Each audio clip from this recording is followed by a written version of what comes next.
Hey, high rollers, it's been a long time. I've been in California visiting the sister, playing some cards at the Commerce. I'm back, ready to go. This is our first interview, and this is going to be a treat. A real treat. I read the book years ago, and it remains one of my all-time favorite poker books. One of a kind. The Stu Ungar biography, outstanding. And our guest today wrote it. Currently, he is the brains, or at least one of them, behind the new poker television show, Poker Night in America, which I applied for, by the way, rejected. And he also happens to be the media director for the WSOP, only the biggest poker outfit in the world. He's a legendary figure in the game, a poker historian and ambassador, to say the least. And I know he likes to banter about politics, too, with his political science degree from the University of Texas, a master's as well. He's done some work for the government. We'll talk about that. Maybe get him to paint us a picture of America right now, not only in poker, but in life. Nolan Dalla is our guest today. Nolan, the pleasure is ours. Thanks for being a high roller, man. Well, Derek, the pleasure is mine, and your introduction is, I must say, something that I think I'll have trouble living up to. I'll do my best, and one short correction, I as much as I wish I had the master's degree, I did drop out after 1 year. Oh, well, you're like many young gun poker players, dropping out to play the game. To play the game, and and I guess I could say I have not regretted it ever since, but I did get the BA, which is good enough. And anyway, thank you for your kind introduction, Derek, and I appreciate being on your show. Well, listen, 13 years in radio, 5.5 years on TV. I learned early on, butter them up early. Hey, listen, right off the top, I got to say, your book was so much better than the movie High Roller or Stewie in some places. I'm sure you've heard that a lot. It was a wonderful offering. My hat is off to you for that. How did the project come to be? I mean, were you friends with Stu? Because I got to say, you were able to not only paint a picture of his brilliance with a deck of cards, but you also managed to get some candid admissions as well with respect specifically to drug use and how it affected him as a father. Yeah, and obviously, I think we could do an entire show just on not just Stu Ungar, maybe even the Stu Ungar project, which, for a first-time author, that was as challenging, I think, a book as anyone could have written. Particularly because my subject matter died in the midst of writing it, and something that I certainly didn't foresee, even though I think that Stewie even predicted he would live something like 45, 50 years, and he did die at age 45. That being said, I at the time I was writing for Card Player magazine, and this is just as the internet was starting, in the mid 90s, and the internet wasn't what the force it is today, and there were no poker websites at the time, and pretty much Card Player magazine was it. And all the other writers for Card Player had books out, and mostly on strategy and this and that. And a lot of people came to me, and I guess they liked a lot of the stuff I was doing back then, and they said, "No, why don't you write a book?" And I think that people that are creative out there and into the arts will understand this, that you cannot force art. You cannot force creativity. It must be a spark that I think comes from a passion or something from within. And when I went to the 1997 World Series of Poker, and I've been to many of them, I watched Stu Ungar rehabilitate himself and make this incredible comeback. I mean, that's got to be one from the dead. Yeah. I mean, that's got to be one of the all-time great sporting moments. I mean, comebacks. I mean, that was unbelievable. 16 years after the fact, and to do it again. Yeah, and again, considering his deterioration in the early to mid 90s, where virtually everyone had written him off. I mean, he was really was a pathetic figure, and to come back and win that tournament the way he did, and reestablish the aura that he once had was simply it was story. The word is storybook, and so it came to me at that time. I said, this is the story. This is the book. This is the moment that I wanted to latch onto. And over the next a year to 18 months, I got to know Stewie a lot better than I did at the time initially, where we spent a lot of time together, and I saw Stewie in times that were frankly not flattering to him and his image and his the way that I think a lot of people would like to remember him. But in a way, I think the book is a testament to the real person that he was. I don't think it glosses over things, and certainly does not romanticize the lifestyle that he lived. I think it just tells it like it was, and if there's anything that I'm proud of about this book, is that I don't preach a sermon about Stewie. I let the reader make up their own minds about and make their own judgments about the mistakes and the greatness and certainly the flaws of the life of Stu Ungar. You know, I've always wanted to ask you, and I won't talk about Stewie too much, but he was such a legendary figure. I'm a huge fan of his brilliance and all the stories that you told, and I've heard from others. You know, Mike Sexton said in the eulogy that he wanted people to remember Stu for his greatness at the table and not his troubles off it. Wanted to ask you, should we do that? Should we simply forget the degenerate that he was and simply hold him up to maybe the greatest ever? Should we forget all that bad stuff? That's a wonderful question, and frankly, anyone who knows me knows I am completely of the mindset of telling it like it is. I do not, I repeat, I do not want to glamorize or accentuate simply the positives, because that's just BS. I mean, to really, if you're especially in a biography, you've really got to show the entire portrait of the person. And I think that to a large extent, myself and my co-author, Peter Olson, accomplished that. And I'll give you a couple of political analogies. I mean, there's a thing about, like, when people die.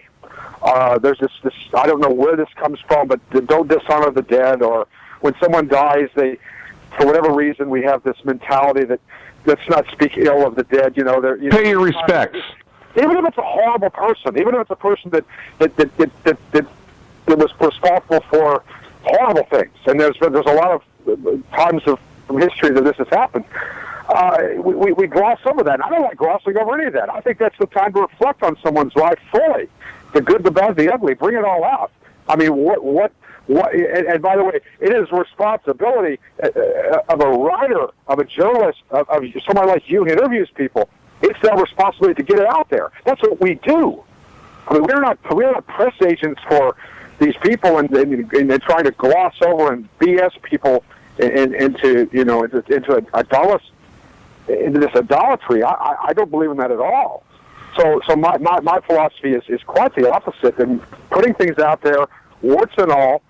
And again, I think that in a sense, even the things that were troubling about Stewie and the flaws that he had, I think that in a way makes him, how I say it, I think a more endearing figure, a more sympathetic figure even. So I always respect, and I'll wrap it up by saying this, I always respect people who are willing to put it out there. And everybody's so worried about their image and they want to be known this way. And I always like people who say, you know, here's what I did wrong, or here's something I did that was stupid, or, boy, I sure do regret this moment. Because I think, frankly, those are the things that we, as observers, can learn a hell of a lot more from, are those moments, not the moments when they're winning world championships or conquering the world.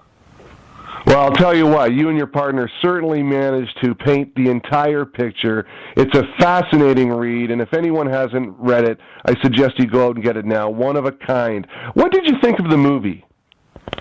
Well, that book came out the movie came out a short time, maybe a year or so before the book was released. Obviously, I'm biased. I don't think the movie captured the real Stu Ungar. However, I'm going to give the creators and the director somewhat of a pass, and the reason is they were under budgeted. They shot in a very, very quick manner, and I never like to criticize another artist. And here's the reason: that anybody who, again, plays the guitar, plays the piano, writes, sings, anybody who's involved in the creative arts, I think that we kind of have this kindred spirit of I don't like to pour something bad on somebody who's trying to do something that's good. So I'm not going to criticize that movie. Again, I think it could have been done differently. Probably could have done better. But, I think the budget was something like $1 million. And that sounds like a lot of money, but it's certainly in Hollywood or when it comes to making a movie where an average movie is $35, $40 million. $1 million? It's crazy, isn't it? You can't even rent production equipment for that. So considering they spent $1 million, and they did get Michael Imperioli and a couple other actor. I mean, I think it was a noble effort considering what the limitations were. That being said, I think that the Well, the real movie of Stu Ungar hopefully is yet to be made. Yeah, absolutely. I think it fell short, but I like your point. Did not know that about the budget, so thanks for clearing that up. Okay, here, I think I know my answer to this question after that last one. Here are my top 3 poker books, okay? One of a Kind by you, The Professor, The Banker, and the Suicide King by Michael Craig, and Mr. McManus's Positively Fifth Street. Are you friends with those guys? What did you think of those 2 books? I just love these questions. These are really thought provoking. I'm such a huge, aside from being a writer myself, I'm also really like everyone else, a poker player and a fan. And I read these books that have been written by Michael Craig and Jim McManus and others. And Tony Holden belongs in this category. Certainly Des Wilson, Al Alvarez. I mean, there was some David Spanier. There were some phenomenally gifted narrative poker writers, and I would put them all in the same class of certainly above me. I think they're just wonderful researchers and writers. And I'm certainly big fans of those 2 books. I do want to give a shout out to, if I can, Derek. Are you there? Absolutely, yeah. Go ahead. Yeah. I want to give a shout out to. I want to give a shout out to my friends across the pond, which means over in England, with Tony Holden. I think writing really the first book, which was, this fellow from England named Tony Holden, who was the biographer of the British royal family. He was very well known over in England. He decides to play poker for a year and writes Big Deal. That's up there too. And I think he makes an annual trip to the World Series, doesn't he? He's been over a couple of times anyway. Yes, and here's what's said. He walks the hallways and virtually no one knows who he is. I mean, it's just, I don't understand it. I mean, I think he's doing some of the best stuff there is in poker. There's another fellow named Des Wilson, lives in Cornwall, province in England. I visited his house, spent time with him, had a lot of bottles of wine with Des Wilson. he wrote a book that I think, if anybody's listening, and I know that there's a lot of people are going to listen to this interview, get a pen in your hand now and write down what I'm about to say. Please trust me on this. If you want to read, in my view, probably the best poker narrative I think that's probably been written, I don't exaggerate to say ever, but maybe ever. There's a book written by Des Wilson that came out about 4 or 5 years ago. It's called Ghosts, Ghosts, Ghosts, I can't say the S there. Ghosts at the Table. Ghosts at the Table. And what it is, it's a look at really poker's history and the World Series of Poker's history and this and that, and it's built around this concept of, there was a fellow named Hal Fowler. He was the first amateur to win the World Series of Poker in 1979. And Hal Fowler won this event. By the way, he beat Bobby Hoff in the longest heads-up battle ever. Who just died, by the way, passed away about 2 weeks ago. At age 73. You're talking about the timing on this interview. Hal Fowler won the World Championship in 1979 and shocked the world. I mean, shocked everybody who followed the game. This was a CBS Sports Spectacular. And then Hal Fowler disappears. He disappears from the face of the earth. He's gone. No one can find him. And so Des Wilson writes this book, and the pretext of the book is, what happened to Hal Fowler? Oh, I got to get this book. And he goes on, and through several chapters, and he twists and turns the World Series of Poker in history, and then he finally gets to the final couple of chapters, and he tells you, I found Hal Fowler. I found what happened to Hal Fowler. Now I'm going to leave everybody hanging as to what happened to Hal Fowler, because nobody knows. Nobody seemed to even care for 30 years. And this is, talk about to me, this is Pulitzer Prize type. Well, you know what? Research writing. I've been writing this game for 20 years. I could not have done what he did, finding the real story of what happened, and all the assumptions about poker. By the way, real quick, I know I'm rambling, but I have to say one more thing. There's this assumption that the Johnny Moss, Nick Dandelos game that essentially fostered the World Series of Poker, 1949, 1950, Bingham's Horseshoe. This was the precursor to what became the World Series of Poker. Des Wilson blows it out of the sky and says that game never happened. Wow! He documents it. He documents it and goes into this thing is a myth. I mean, talk about somebody who's doing some really great breaking research. And I know, again, I sound like his press agent. I'm a huge fan of Des Wilson's. People go on by. Spell the first name for us. Des, D-E-S, Des Wilson. There we go. L-S-O-N. He's from Britain. Real quick about Des Wilson. People don't know what he used to be the head of the Liberal Party, like the Democrats in England. This was like the head of the entire national party. Really? He went for Parliament to. I mean, this is a big somebody over there. Okay, nobody knows who Des Wilson is in the United States. He's huge over in England, and in his retirement, he decides he wants to start writing about poker. And this man is he's one of obviously a mentor to me. I'm a huge fan of Des Wilson's. Obviously, a huge fan of Jimmy Manis's, Tony Hold'em, Michael Craig, David. I mean, I could just go on and on with these people who have given us, as readers, people who love the game of poker, they have given us a gift. They've given us the gift of knowing what really went on behind the scenes, and I'm just privileged to be maybe a little part of that. Well, you and they certainly have. And Ghosts at the Table, that is on my wish list. I'm going to get that one in a real hurry. We are on the phone with Nolan Dalla, and I don't know about you folks, but I am loving this. Poker historian, ambassador, author. Now you've got the greatest job in the world. Someone wins a bracelet. You're the first one to greet them and say, well done. That's got to be highly rewarding, isn't it? Especially on those days when someone wins WSOP gold for the very first time. Mm-hmm. Yeah, absolutely. Absolutely. There's no question that's one of the funnest things to do when you see people's lives change. I'm very lucky to have been at, I guess, every gold bracelet that's been given away since 2002, which is like 600 or 700. I mean, however many there are. And every time I walk up to someone and say, "Here's the bracelet," and I'd like to talk to you, and a lot of them are in tears, and they know it's life-changing. They win $1 million. They do this. I mean, it's such a crowning achievement, and to be able to, I guess, in some small way, share that joy is. If you're in poker, that's about as good a job as there is in this game. They've got to smile ear to ear, right? So no one's ever coming at you with something bad. They're all happy. Their friends are there. It's a party atmosphere. And by the way, I love it when you get in the booth with David Tuchman. Keep those live streams up. That's a real fun part of the World Series of Poker for guys like me that don't always get there. Yeah, thanks for bringing up David Tuchman and certainly the production that is. And it's just, I feel like I started doing some of that kind of work. I mean, nobody understands that's a tough task to talk 10, 12 hours, 7 days in a row, and then you get into like the 56th day in a row. And I mean, and some of these, here's what's tough about that kind of a job. I think people understand this. Some of these games and some of these matches are not, I'm going to say it's riveting.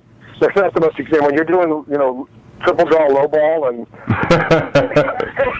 nobody said a word in 45 minutes. I mean, it's like, it's a paint drying contest, and trying to call that is not easy. But somehow Dave Tuchman, a testament to his experience and skill and love for the game, somehow makes it interesting. So yeah, you hit it right on the head there. He's got a love for the game. The guy is certainly a workhorse. Hey, can you walk us through, give us a brief description of your role with the WSOP as media director? It's changed over the years. For many years, I was. I don't say this with any conceit or look at me, because I consider myself, like I said, fortunate to have done it. But I was a one-man band for many years. I mean, I played all the instruments, and now we have a full band, a full symphony orchestra, frankly, because the thing has gotten so big. Are you stunned by that, by the way? I mean, it really has got to be massive. No, I'm not stunned, and let me tell you why, Derek. And the reason I'm not stunned is this: I fundamentally, I'm human, and here's what I mean by that: is that I have the same emotions, the same loves, the same desires, the same things in life turn me on that would turn on anybody. And so, what drew me to this game, and what drew me to the World Series of Poker, was walking in and having that wow factor, or that, oh my goodness, that's Philip Brunson right there, or just like being, you're at the epicenter of where it's at. It is the moment. It is the place to be. You know what I mean? And yeah. They get into this thing about sports. I'll never play the NFL. I'll never hit a major league fastball. But boy, I can somehow be there and do that. And so when at the World Series, and maybe sit across from Phil Ivey. Yeah, for sure. And it's funny. Everybody has that story that's played at the series of they played against this famous player. In many cases, they beat the famous player, and they come away with the stories. And the real quick, I guess. Here's a real quick, I guess, anecdote I'll give about the World Series of Poker that I just observed, and which still kind of shocks me, is that what other business, what other endeavor, what other investment could you have where, let's say, 6,000 people come in and they pay $10,000, and 90% of them, because 10% of the field is paid, 90% of them walk away broke. They lost $10,000, usually in the first day or maybe the second day. $10,000 gone. This is real money to most people. It's not like it's a bunch of millionaires. They're people that make truck drivers and Yeah, this is anybody who wants that thrill. They scrape it together sometimes. Yeah, and they get in with a salad, whatever it is, but it's $10,000. And instead of being bitter and saying, I'll never go back there again, that's what most people would say when they blew $10,000. What do they say? What do they say, Derek? They say, I can't wait to get back. To get back next year. Yes, they do. That is what they say. And so what is the magic that creates that? There's nothing else. You can never go into a restaurant and say, I blew $10,000 and I can't wait to go back tomorrow night. Well, here it is, Nolan. Here it is in a nutshell. Doyle Brunson, a few years back when poker was just exploding, you see that famous ESPN clip where he's looking around the room at all the tables and he's like, I could never have imagined this. When he's in those back rooms. Yeah, well, Doyle was there, at the beginning, so I'll give him a bit of a, I'll give him some slack because, he probably couldn't have imagined when he was there in 1970 talking to Jack Binion, looking at, 13 other guys saying, who expected there to be 80,000? That's the numbers that come now. It's 80,000 people, overall. That didn't count the spectators and this and that, so. But fundamentally, when I came into the game, it was already kind of hot. I mean, talking about in the early 90s, it was already, some buzz. We'd seen it on ESPN a few times. I mean, or on the, we'd seen it on TV. We knew the potential. And it was just a matter of getting the lightning strike. And, of course, the lightning strike that everybody, I think, acknowledges now was Chris Moneymaker winning in 2003. And so having been there and essentially stood right next to that moment in time, and I wrote about it in some detail on my blog, what happened behind the scenes. I mean, I think that all sports, if you look back at their history, they all seem to have that watershed moment. Whether it was the 1958 NFL championship game between the Colts and the Giants, and first thing on TV. I mean, there's moments in history that just where everything comes together in a perfect storm, and certainly we got that in poker in 2003. Absolutely. And by the way, you just triggered. You mentioned Hal Fowler. I guess Hal Fowler was the Chris Moneymaker before Chris Moneymaker. I mean, when you think about it, he was really one of the first amateurs to come in and play with the big boys and win. Hey, so many great stories from this past summer at the Rio. I mean, the Canadian invasion, Negreanu fighting for Player of the Year, a couple of women winning open events, Barney Boatman capturing his first break, Johnny Bax, Cliff Josephine winning number 2, Mike Matisow number 4. What's Doyle Brunson making a deep run in the main event? What stood out for you? What were the highlights? Well, if you did it off the top of your head, you need to be the media director. No, I got notes. Right, I was going to say, I'm impressed. Well, you missed 2. Tom Schneider winning 2. Oh, wow. Is he a good player or what? You missed that. You missed that one. And you missed David Chu winning number 5. Oh, wow. He's good, too. That's okay. You got most of them.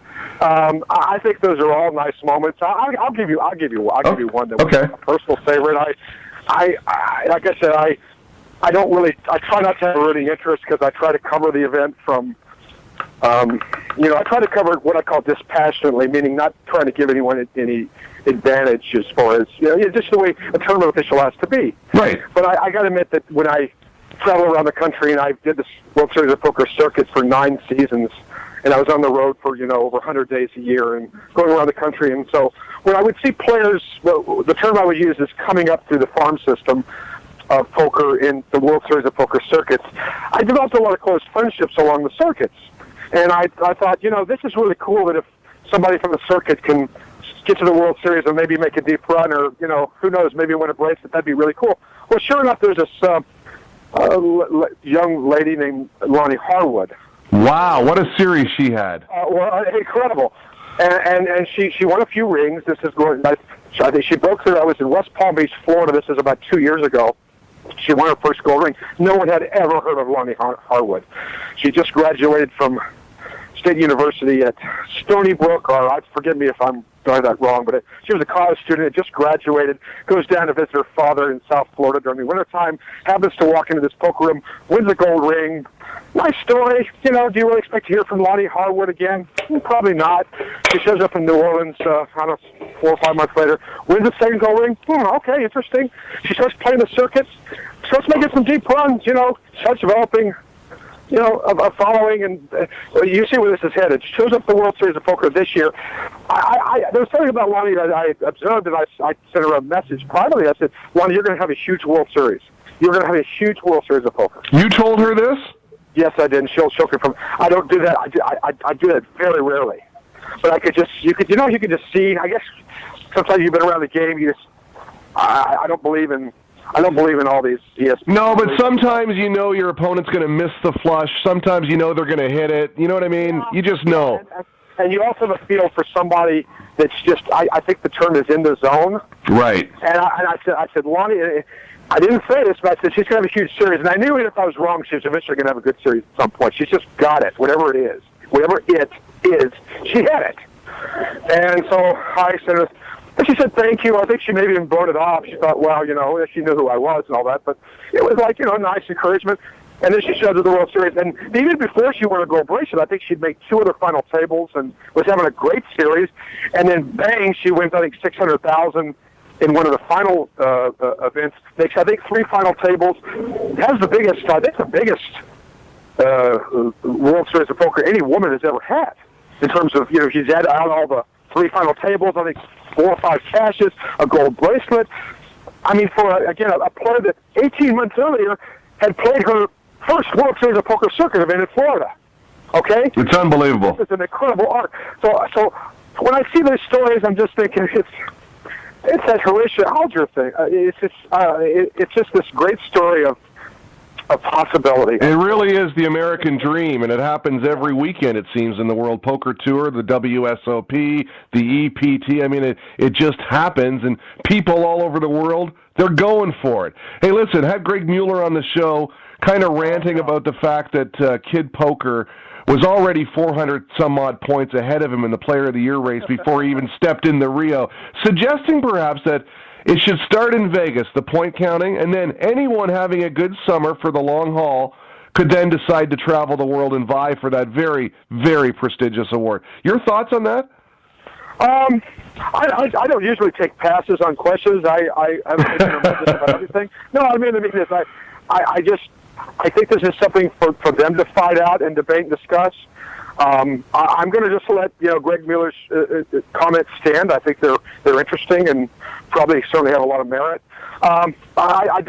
Forgive me, Jack. I have no comment on that. Okay, no problem, buddy. Listen, Player of the Year and World Champion, forever immortalized on the walls at the Rio. That was a very, very nice touch, and it certainly adds to the appeal to the circus that is the WSOP. I mean, that's a nice thing to have your picture there.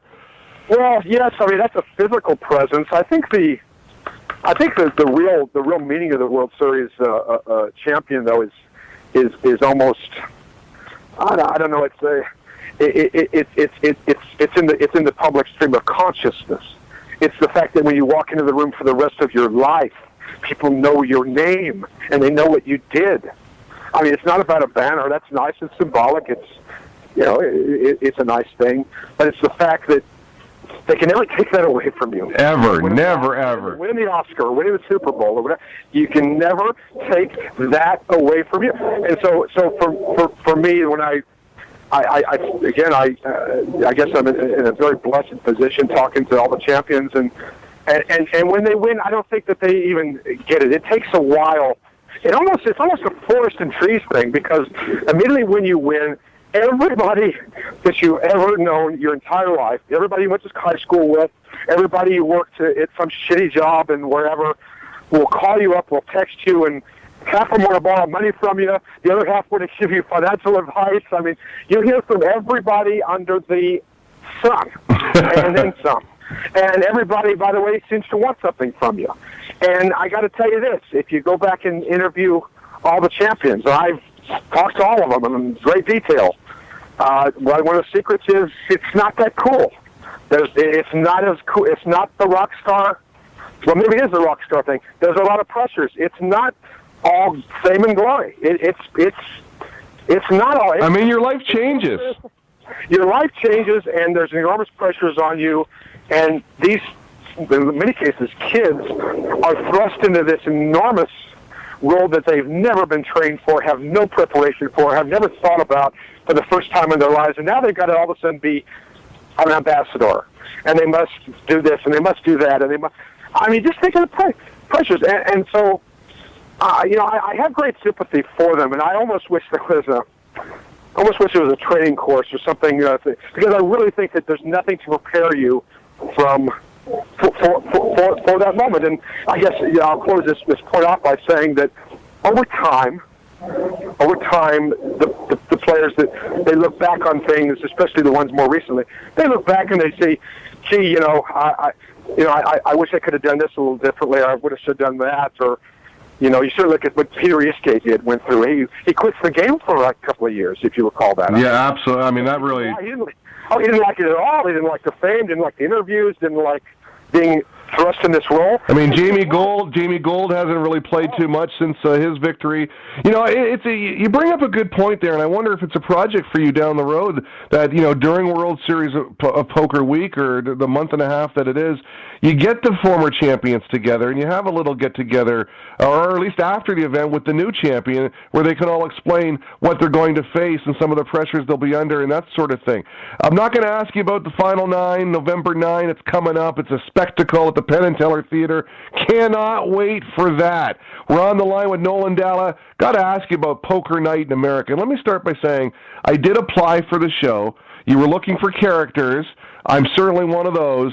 Did not get accepted. I can understand that. How did the first one go at the Turning Stone? And tell us the premise behind the show and the production. Well, let me just address your personal situation first. Actually, I remember, funny, you mentioned not being accepted, but we had a lot of, we had a lot. No, I understand. There's no hard feelings. No. By the way, hello, am I still on the air? Hello. Yeah. I mean, surprised you still have me on the air. But anyway, so we're going to do several more shows, so it doesn't mean that you're out of the running for the future ones, all right? We got a really nice crop of people we can choose from. The idea behind Poker Night in America, you asked about that. Oh, I'm going to take a deep breath, and I'm going to say something that some people may not like, but which we all know fundamentally is true, and that's as follows. That poker on television, I think, is a stale product. We're doing pretty much the same thing right now in 2013 that we were seeing in 2004. And because of the popularity and the explosion in the game, it is oversaturated. It's oversaturated. I would agree with all that, and I'm not going to criticize. I don't mean, it's not as, by the way, it's not as easy as it looks. If somebody's been involved in it, it's not as easy to turn this thing into. And by that, let me say this, Nolan. It's not easy. Let me say this because I want to. I'm such a huge poker fan, a poker junkie. I watch it all, I read it all, and I got to say that to this day, the ESPN broadcast of the World Series of Poker, by far and away, the best poker viewing on TV today. I mean, just because of the enormity of the event. Well, I think that you certainly hit that one out of the park with your comment. I agree that people don't understand how difficult it is, not necessarily to shoot or film an event, but when you consider that there are 6,000 people in a room and you have this many hours of television broadcast to do, how do you whittle down these stories? And by the way, one of the problems we have is, of course, is you never know. Like for example, let's say the Packers and the 49ers are playing on the NFL this week. Well, we know that's going to go 60 minutes, and it's going to go 3.5 hours, and you're going to have Aaron Rodgers on the field for Well, in poker, you don't have. Aaron Rodgers may get knocked out the first play. Yeah, and in poker, it might be an 8-hour final table and then a 5-hour heads-up match. Yeah, and with forgive me for saying this, but with some real slub. So.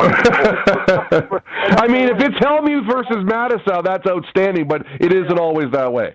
No, we got a problem in poker. We got a serious problem, and this will cut back to your earlier question about Poker Night in America.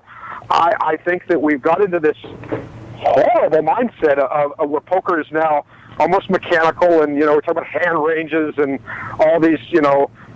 It's almost become a science, and maybe it always has been. But I think that what we've lost in this process of improvement is we've lost a lot of the personality in the game. And so my philosophy with joining Poker Night in America was to bring the fun back to the game. Poker is, why do we all get into the game? First time we used to play on Thursday nights at our kitchen tables or in college or whatever, we'd probably sit out with our friends and we drank beer and we'd had a good time.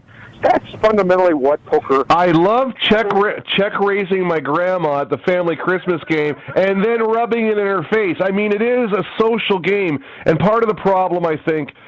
two things I was going to ask you later, but I'll get them out of the way now, is sunglasses at the poker table. And, of course, you got the headphones, which makes it less social because it's intimidating. You don't want to talk to your neighbor. And also, they're taking sometimes 10 minutes between, to think about a decision when they got 7 deuce. I mean, that's what makes it boring the way I see it. So what's different about Poker Night in America? Well, again, Poker Night in America is going to show a couple of things. First of all, not just the game that goes on at the table, but away from the table, behind the scenes. Okay. I want people to see. You brought up Mattisau a moment ago. We had Mattisau in New York State at Turning Stone last month, and we had everybody out on the golf course, and we didn't say, "Hey, you guys do this, and why don't you say this line?" We let them play golf, and by the way, we invited 4 people to play golf. We had 27 people playing golf. I think what is a foursome, right? You call it foursome. We had a 27, and everybody had a golf club, and everybody had their wallet out, and everybody was barking. And of course, I feel sorry for the other golfers that are on the golf course. We had Gavin Smith and myself, who I certainly like an alcoholic beverage or two. We had everybody out there. Well, first of all, the girl didn't have enough booze on the cart. It was drank or dry, and also she realized she was going to get tipped so much more from this crowd that she just completely abandoned the other. Well, that's smart thinking. She's just following. She's following. She followed the positive EV. She followed the posse around, and surely made a lot of money, and we all had a great time. But anyway, to me, see, that's the essence of. When I tell you that story, and I think everybody kind of visualizes it. Well, my idea with the television show is we're going to show it to you. We're going to show you what happened. Okay, you played ace queen versus pocket nines, but the real story is what happens in the nightclub or in the bar or in the hotel, whatever, in the elevator. I mean, that to me is where we. That's it. That's the story. That's the drama. And so I don't think any show, to my knowledge, has really successfully captured that energy and those things that we... Why do we go to poker tournaments? It's not because just to play cards. It's to experience things and have fun with our friends. And that's what I think the game's missing, and that's what I hope we can bring back to it. So what do we expect, then, from Poker Night in America? You did the event at Turning Stone. Is that in production? When will we see it? We are in post-production now. We are in negotiations with some major networks. I can't give you the call letters on them yet. No, I understand. But we are going to be making a major announcement the next week and 2 about our next 2 events. We're having a couple more events with shooting, meaning shooting with cameras, I mean. Hopefully. And we'll be filming 2 more events, and obviously the public is encouraged to come and have fun with us. So stay tuned. I actually would like to break this on the show, but we just haven't finalized the contract yet. So. No, I understand. Is there a website people can go and visit to check out Poker Night in America? Sure. Let me give you 2 of them. PokerNight.com. Just come to Poker Night. Poker Night is pretty much, it's N-I-G-H-T, not K, of course. And then my own site, which is NolanDalla.com.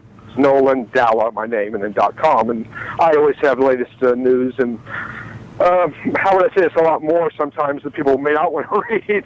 And if you, by the way, if four-letter words offend you, just don't come to my house. just stay away. Just go watch Disney Channel. Just stay off it. Okay. And by the way, politics, all that. If you don't want to talk about any of those, just stay away. Well, listen, we like to play a game called Rapid Fire, and I think we've exceeded our 30 minutes. But before we get to that real quick, I will give you an open mic here to talk about the State of the Union in America, the biggest and baddest country on the planet. And I know there's a lot going on there right now. Do you see any problems in America right now? What are the good things happening? Can you just give us a State of the Union? Well, State of the Union is, that's such an open, that's a question I think I'm prepared for most things. I'm not sure I'm prepared for that one because there's just so much there. Well, some of the key issues then that are really, that you write about in your blog. I think fundamentally, the problem with our nation, I think is one word. And everybody's thinking, what word is that, right? The word is indifference. No one, I'll exaggerate a little here, but people don't seem to care. Why do you think that is? I mean, is it just a me society? Let me go on, Derek. Okay. They don't seem to care about their government because the government maybe doesn't deserve, because we've been let down so many times. Our institutions of leadership, our corporations have screwed us. I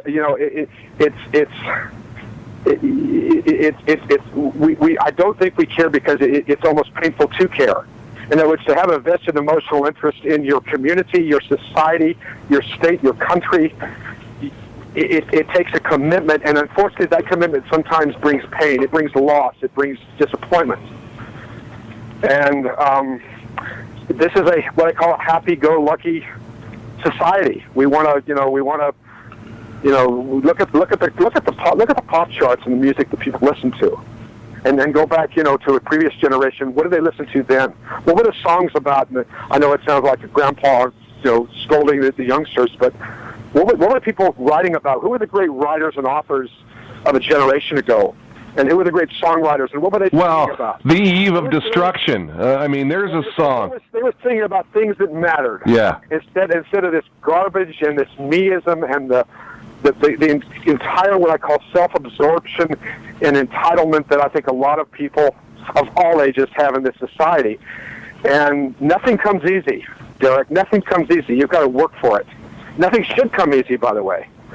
But by goodness, we should all deserve an equal opportunity. And I, frankly, because of a lot of things, particularly corporations, I think running rampant with their with what they're doing, I think that the little man, the working man, the family is got a lot tougher now than I think they used to, and that's just wrong. And so I guess in some small way, I'm trying to focus on some of those issues and maybe bring, in my own way, a better stream of consciousness to some of those issues. And by the way, it's one little voice at a time. One last thing, Derek. I know I rambled on, but one real quick thing. No, go on. I'm loving this. One of my favorite books and most underrated books is a book by Christopher Hitchens that I've read 4 or 5 times. I've almost memorized a lot of parts of it. And the book is called Why Orwell Matters. It's referring to George Orwell, which is, of course, famous for 1984. And George Orwell, people may not understand about his life, that he was a British author. He wrote a lot of things. He's obviously best known for Animal Farm and 1984. But George Orwell was an uneducated man. He went to dropped out of college and working class and never had any money, never won any literary awards while he was alive. Died in 1950. I think he was age 47. He really lived a pretty miserable life.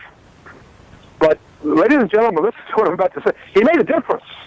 It's 2013, it's 63 years later, and I'm on a poker show, and I'm talking about George Orwell. Everybody listens to my voice knows who George Orwell is. Yeah, I don't think we're going to be talking about Miley Cyrus in 60 years. I understand your point completely. Some things matter more than others. Right. Some things have lasting value.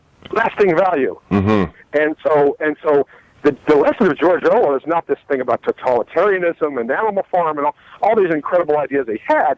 It's that an uneducated, men from the masses, a working class person who had no money and no status and grew up in a very much a stratified culture, in England, made a difference. And not only in his time, but certainly after he died. And to me, that's a full life. That is a great life. That is a life of accomplishment. And so I look at Orwell as kind of like, as a writer, certainly, I look at him as a role model, because what you write, your words are left behind, your ideas are left behind. Your radio show, Derek, hopefully is left behind. I mean, they dust this off sometime, and I mean, to me, that if you write a song or you play the piano or you leave something behind, and to me, that's everything. That's well said, Mr. Dalla. Rapid fire now. I'm going to throw out some names and some topics, and just a real quick opinion and thought on each, okay? Okay. I thought I was already doing that. No, but just... I just keep this short, right? Because if anybody's still listening after me rambling on, I'll keep these short. Is that the idea? Yeah, this has been great. No, this has been a real pleasure, and we've enjoyed the story. Okay, Phil Hellmuth. Phil Hellmuth, a fantastic marketeer, an even better No Limit Hold'em tournament player, self-absorbed, egocentric, and will admit it. Phil Ivey. Mythological, Ungaresque,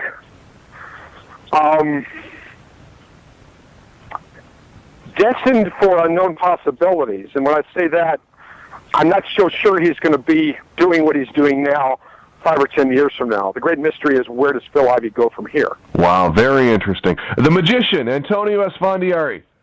Esfandiari, a incredible opportunist, naturally talented, charming, witty, makes the most of his opportunities. Doyle Brunson. Doyle Brunson, a legend, a man, the Babe Ruth, the man who was there in the beginning, the middle, and hopefully there's no end, but he's with us a very, very, very long time. And by the way, a real quick thing about Doyle, who I'm privileged to know well, he's 79 years old. I think we acknowledge he's closer to the end of the game than the beginning. One of these days, we're going to get that phone call and that announcement.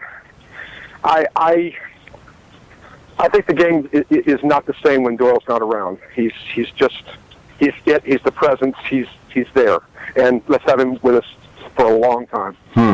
Tom DeWan. Tom DeWan, the embodiment of a new generation that I'm frankly not terribly fond of.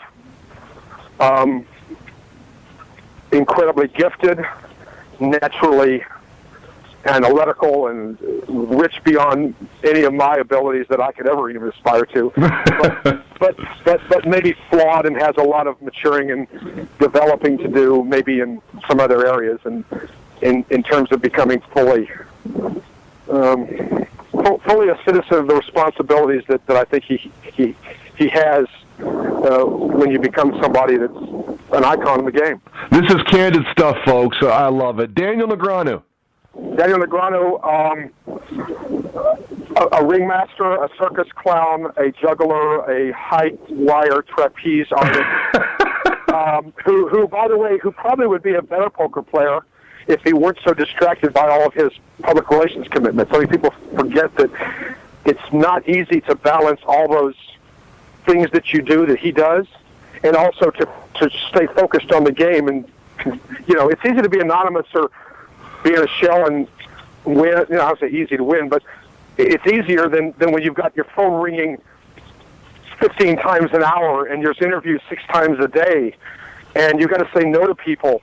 It's not easy being Daniel Negreanu, nor is it being any of these people you've asked me about. Okay, and 3 real quick ones: sunglasses at the poker table, a shot clock in poker, and today's interviewer. I like the last one. Well, okay, so the sunglasses at the table, I think you have to have them all. You have to have them in. In other words, yes, only because of the grueling hours that poker has become. It used to be a game where you play, shorter times. Now it's a marathon. It's not a sprint, it's a marathon. It goes forever. Players have to be able to be comfortable, and it's not just so much defensive device against showing off tells or pupil dilation. It's also just your eyes get tired. People have to have that. Headphones, kind of the same thing. No, shot clock. A shot clock in poker. Shot clock in poker. Very much for it. Very much for it. Like, I'm so for it. Wherever Negreanu is, if he's 10, I'm 11. Okay? And it's kind of like, turn the dial up one more, because it's gotten, the word is it's gotten obscene. It's gotten obscene the way some of these players are behaving. And frankly, fortunately, I don't play tournaments. Never have, really. A lot of reasons why, but I don't play tournaments. I'd probably go ballistic. I don't know. I can't believe it. I've been fist fights. Did you know that in addition to a long list of poker and gambling articles published in Gambling Times, Card Player, Poker Digest, Poker Pages, Poker Player, and The Intelligent Gambler, Nolan Dalla is the author of one of my favorites, One of a Kind, the Stu Ungar biography, media director for the WSOP, and one of the brains behind Poker Night in America. Nolan Dalla, the pleasure has been ours. Thank you so much for doing this. Thanks for the stories.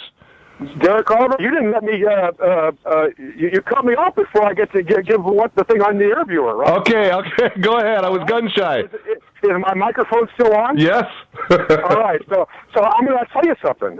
Your questions are quite good, and let me tell you why. Because I think what people really want to hear, I don't know if they want to hear so much about how to play ace-queen. I think people want to hear about real people, and your questions are good. Your questions get behind the scenes. They cut to the core. You let people go on, and if somebody's rambling, it means they're passionate. And as somebody who writes about and interviews a lot of people, you never interrupt passion. You know what I mean by that? I got you. When somebody's passionate, they're exposing who they are. And you as an interviewer, the secret to interviewing is not asking the right questions, although that's important. The secret to being a great interviewer is listening, and you listen very well, Mr. Oliver, as you are now, so thank you for having me on. Thank you very much. Nolan Dalla, ladies and gentlemen, today on High Roller Radio.